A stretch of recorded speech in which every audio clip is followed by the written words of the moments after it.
Bahkan ada yang mengarah kepada makar dan terorisme. Tahu gak, nuduh warga yang ngungkapin kekecewaannya ke pemerintah sebagai pelaku terorisme sebenarnya juga bentuk dari teror itu sendiri loh.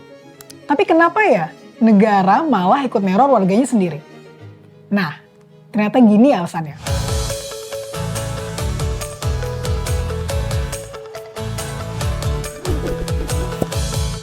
Ada praktik teror yang dilakuin negara ke warganya. Istilahnya state terror.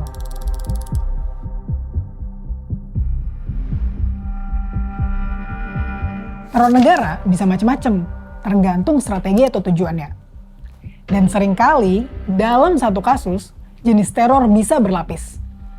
Salah satu contoh paling brutal adalah propaganda anti PKI di era Orde Baru pada kasus 65.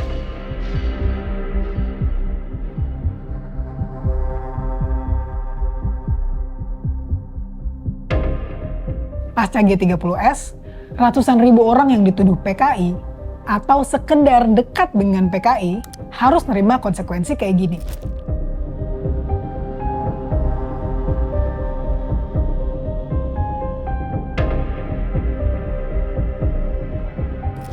Semua akibat dari stigma yang dilekatkan ke mereka.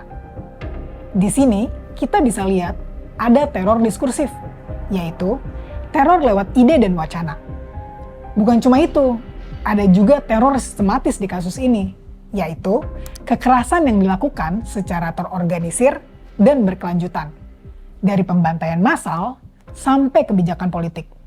Tujuannya ada dua, ideologis, yaitu membangun Indonesia Orde Baru yang anti-komunis, dan preventif, yaitu bikin rakyat takut duluan sebelum berani mengkritisi kebijakan. Dalam kacamata filsuf Hannah Arendt, inilah wujud nyata dari teror totaliter. Teror dipakai bukan cuma buat ngendalin rakyat, tapi juga buat ngancurin kemampuan mereka berpikir dan bertindak bebas. Pandangan ini nyambung sama Michel Foucault, yang bilang setiap kekuasaan punya regime of truth, yaitu sistem kebenaran yang dibentuk penguasa buat nentuin apa yang boleh dianggap benar dan apa yang salah. Dalam konteks kasus 65, fungsi regime of truth ini bekerja ketika negara nyiptain narasi kebenaran bahwa komunis musuh bangsa.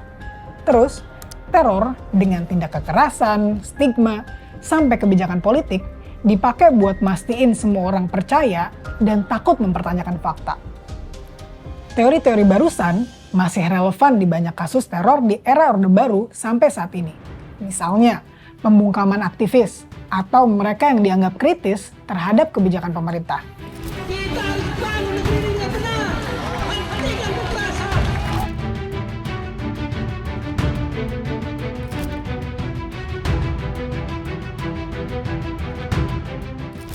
Terus ada juga intimidasi ke masyarakat adat yang nolak perampasan ruang hidupnya oleh negara.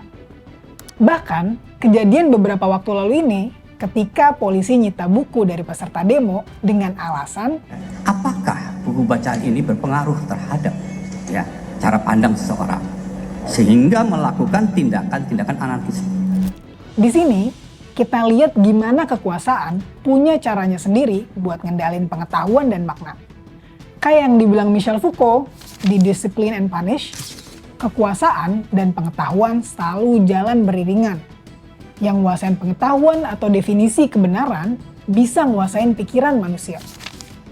Jadi, waktu negara nentuin buku apa yang boleh dibaca, di situ sebenarnya kekuasaan lagi ngendaliin bukan cuma informasi, tapi kebenaran itu sendiri. Nah, kalau nuduh warga yang demo sebagai pelaku terorisme gimana? Kayaknya bukan sekedar pernyataan politik biasa deh. Soalnya, label teroris punya bobot hukum dan sosial yang berat nggak sih? Ketika label ini diserahkan oleh orang yang berkuasa ke mereka yang cuma nyuarain keresahan, protes yang sah dipelintir jadi sesuatu yang menakutkan. Akhirnya, orang jadi ciut, takut turun ke jalan, karena mereka khawatir kena cap yang sama. Ini juga bentuk teror diskursif, teror lewat kata-kata, dan narasi yang dibangun untuk membungkam. Kalau kita tarik benang merahnya, pola teror di Indonesia ini konsisten. Dari dulu sampai sekarang, teror dipakai jadi alat buat jaga kekuasaan. Secara represif, yang nyerang langsung pihak kritis, kayak kriminalisasi warga yang bersuara, pembunuhan dan penghilangan aktivis, atau intimidasi jurnalis. Juga secara defensif, yang nyegah munculnya potensi suara kritis. Kayak upaya propaganda habis-habisan di kasus 65. Modelnya emang beda-beda, tapi intinya sama. Bikin orang takut bersuara, dan akhirnya tunduk, biar kekuasaan tetap dominan. Dominasi ini juga punya motif, bukan sekedar stabilitas, tapi bisa juga buat ngamanin kepentingan kekuasaan. Teror negara dengan pendekatan kekerasan maupun kontrol kebenaran jadi strategi buat jaga dominasi kekuasaan. Rasa takut jadi alat paling ampuh supaya rakyat patuh, gak banyak tanya, dan gak berani ngelawan.